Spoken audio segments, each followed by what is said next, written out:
30 years backing me up, good. But the newer ones, having a vehicle like ASA to catapult them ahead, it's a great, exciting time for them. Ilang years po kayo sa ASA? 2005, no? 2004 was my first. 2004 up to 2013, about 9 years. 9 years. Kayo na po nag-reminisce kayo ng mga blooper. Kayo na po nag-reminisce kayo ng mga blooper. Gaano po pakiramdam kanina na ang dami pong recall na memory? It's nakakatawa talaga. Actually, hindi pa kami nakakakwentuhan tungkol sa mga bloopers. Ang dami talaga. Kung talagang we can come up with a book, siguro. Bloopers nila Piolo, bloopers nila Sam Mildy, bloopers nila Sarah, Yaken, and all. It's nakakatawa. Pero minsan hindi napapansin ng tao, pero andun. But it's a good idea, which I think that they should make it a compilation para, either on video or a book, kagaya ng ASAP book dati na meron sila. Sir, top of the mind po na fondest memory nyo? Pag narinig yung ASAP? My fondest memory. There was a season in 2010, I think it was, mga November or December of 2010. At grabe yung mga opening numbers namin. As yung talagang pag nakita mo kami bago mag-show, nakaganito kami. Come on, let's go. Come on, ready? Oh, John, are you okay? Yes, sir, Gary, let's go. Ganun kaming lahat backstage.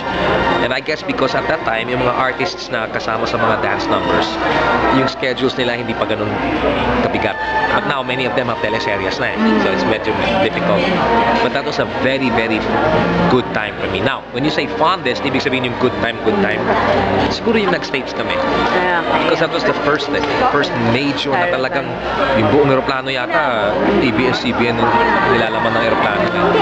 That was fun. Sir Gary, parang dumating ba sa point, before di ba parang pinagko-compete kayo ni Mr. Martin Yever, naramdaman nyo ba yung competition between the two of you?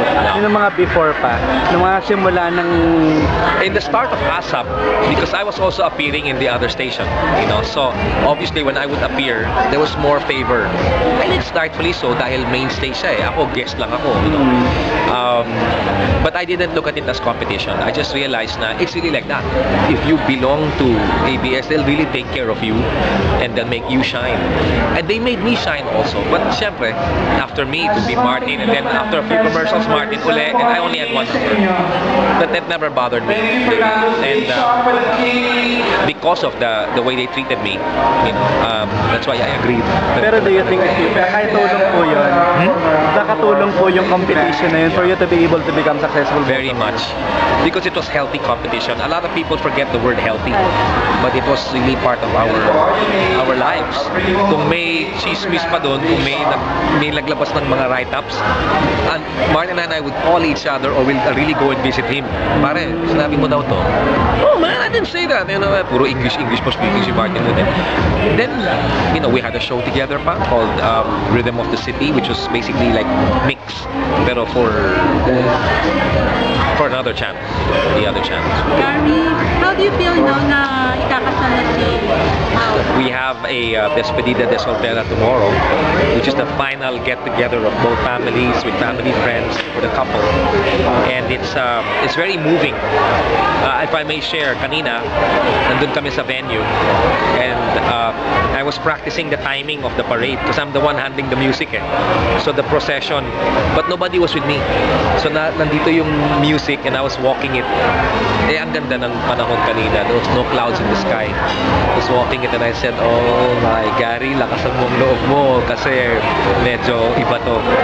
I think, this is not a performance eh. This is It's really a show of love for my son, my firstborn, who I'm very, very, very proud of. And I'm pouring everything out into this event. When he No, I was excited for him.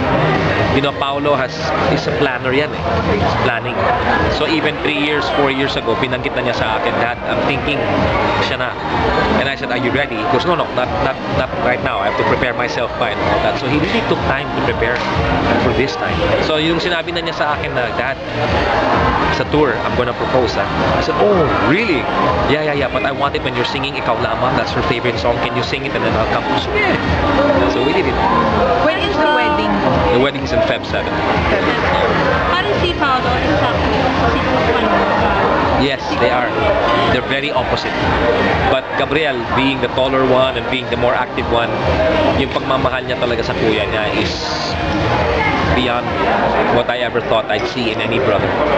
Kasi talagang, kunyari, Gabriel is headstrong. No, it's not be like this, like that. Pag nagsalita na ang kuya niya, Gab, cannot be like that because tahimik na yan. It's good to see them together. Because, How do you feel pag sinasabi parang may pagka-chick-boy sila? well, like you said, they're all very different. But Gab kasi is very demonstrative. When you see him, like if he was here now and he cracked a joke and you laughed, I can guarantee you he'll go behind you, he'll hug you, he'll go like that to you, and it's just part of who he is. In ASAP, he'll carry people, he'll carry the crew, he'll carry one of the staff members, he'll turn them around. That's really the way he is, and it's lovable. So, you know, in the process of him socializing with people, many people have come to like him. But one thing I do like about Gabriel is that despite the fact that he's had a number of relationships, he has been spoken about. He has been a lot of things have been said about him, but you will never hear him say anything about anybody else. He'll just, because he always says this and that, they made me happy. You know, I smiled when I was with them, so that's okay now with me. I don't have to say anything. I don't have to say anything bad. Although I know the stories also. I know what took place. I know what transpired. I know what the problems were.